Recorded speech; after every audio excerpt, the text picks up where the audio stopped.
ನಗರದ ಪೇಟೆಗೆ ಬಿಜೆಪಿ ನಾಯಕರ ಬೆಂಕಿ. ಹನುಮಾನ್ ಚಾಲೀಸ ಇಡೀ ನಗರದ ಪೇಟೆ ಹನುಮಾನ್ ಚಾಲೀಸ ಗೂಂಜ್ ಬರುತ್ತೆ. ಲೋಕಸಭೆ ಚುನಾವಣೆಯ ನೀತಿ ಸಂಹಿತೆ ನಡುವೆನೇ ಬೆಂಗಳೂರಿನ ಹೃದಯ ಭಾಗದಲ್ಲಿ ಬಿಜೆಪಿ ನಾಯಕರು ಕೋಮು ಬೇಳೆಯನ್ನ ಬೇಯಿಸೋಕೆ ಮುಂದಾಗಿದ್ದಾರೆ.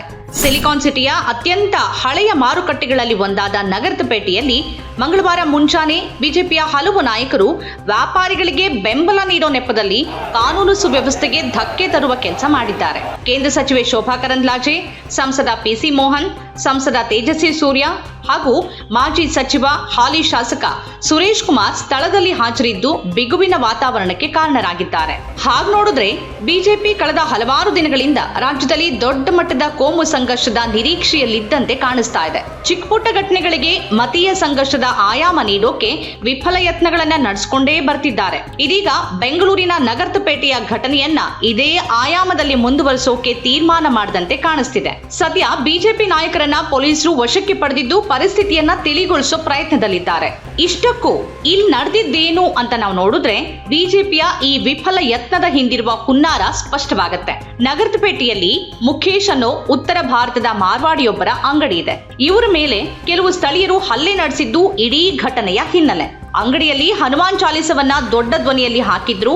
ಇದರಿಂದ ಮುಸ್ಲಿಮರಿಗೆ ನಮಾಜ್ ಮಾಡೋಕೆ ಸಮಸ್ಯೆ ಆಯ್ತು ಅಂತ ಕೆಲವರು ಹಲ್ಲೆ ನಡೆಸಿದ್ರು ಅನ್ನೋದು ಘಟನೆಯ ಮೂಲ ಅಂತ ಈಗ ಪ್ರಚಾರ ನಡೀತಿದೆ.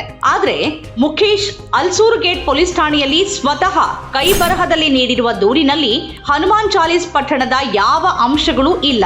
ಜೊತೆಗೆ ಹಲ್ಲೆ ನಡೆಸಿದ ಸ್ಥಳೀಯರು ಅಂತ ಅನ್ಸ್ಕೊಂಡವರಲ್ಲಿ ಹಿಂದೂಗಳ ಹೆಸರು ಇದೆ. ಹೇಗೆ ನೋಡಿದ್ರು ಇದೊಂದು ವ್ಯಾಪಾರದ ಹಿನ್ನೆಲೆಯಲ್ಲಿ ವ್ಯಾಪಾರಿಗಳ ನಡುವೆ ನಡೆದ ಸಂಘರ್ಷದಂತೆ ಕಾಣಿಸ್ತಾ ಇದೆ. ಪೊಲೀಸರು ಕೂಡ ಯಾವುದೇ ಕೋಮು ಬಣ್ಣ ಇಲ್ಲದೆ ಇರುವುದನ್ನ ಸ್ಪಷ್ಟಪಡಿಸಿದ್ದು ಆರೋಪಿಗಳ ವಿರುದ್ಧ ಕ್ರಿಮಿನಲ್ ಬೆದರಿಕೆ ಅಂದ್ರೆ ಐಪಿಸಿ ಸೆಕ್ಷನ್ 506, ಶಾಂತಿ ಭಂಗದ ಉದ್ದೇಶದಿಂದ ಉದ್ದೇಶಪೂರ್ವಕ ಅವಮಾನ ಅಂದ್ರೆ ಐಪಿಸಿ ಸೆಕ್ಷನ್ 504, ಕಾನೂನು ಬಾಹಿರ ಸಭೆ ಐಪಿಸಿ ಸೆಕ್ಷನ್ 149 ಮತ್ತು ಕೊಲೆ ಯತ್ನ ಐಪಿಸಿ ಸೆಕ್ಷನ್ 307 ಅಡಿಯಲ್ಲಿ ಪ್ರಕರಣವನ್ನ ದಾಖಲು ಮಾಡಿಕೊಂಡಿದ್ರು. ಆದ್ರೆ 24 ಗಂಟೆ ಕಳೆಯೋ ಹೊತ್ತಿಗೆ ಮುಖೇಶ್ ನನ್ನ ಮುಂದಿಟ್ಕೊಂಡು ರಾಜ್ಯ ಬಿಜೆಪಿ ಹಿಂದುತ್ವ ಬ್ರಾಂಡ್ ನಾಯಕರಷ್ಟೇ ಅಖಾಡಕ್ಕಿಳಿದಿರೋದು ಮತ್ತದೇ ಕೋಮು ರಾಜಕಾರಣದ ವಾಸನೆ ರಾಚುವಂತೆ ಮಾಡಿದೆ. ಅದರಲ್ಲೂ ಲೋಕಸಭಾ ಚುನಾವಣೆ ಹಿನ್ನೆಲೆಯಲ್ಲಿ ಬಿಜೆಪಿಯ ಹೆಚ್ ಬ್ರಾಂಡ್ ಅಂದ್ರೆ ಹಿಂದುತ್ವ ಬ್ರಾಂಡ್ ನಾಯಕರು ಮಾತ್ರನೇ ಕಾನೂನು ಸುವ್ಯವಸ್ಥೆಯನ್ನ ಕೈಗೆ ತೆಗೆದುಕೊಂಡಿರುವುದು ಸಹಜ ಅನುಮಾನಗಳಿಗೆ ಕಾರಣ ಆಗಿದೆ. ಬೆಳಗ್ಗೆಯಷ್ಟೇ ನಗರದ ಪೇಟೆಯಲ್ಲಿ ನಡೆದ ಗಲಾಟೆ ಹನುಮಾನ್ ಚಾಲೀಸ ಹಾಕಿದ್ದಕ್ಕಾಗ್ಲಿ ಆಜಾನ್ ಪ್ರಾರ್ಥನೆಗೆ ಅಡ್ಡಿಯಾಗ್ತಿದೆ ಅನ್ನೋ ಕಾರಣಕ್ಕಾಗ್ಲಿ ನಡೆದದ್ದಲ್ಲ ಅಂತ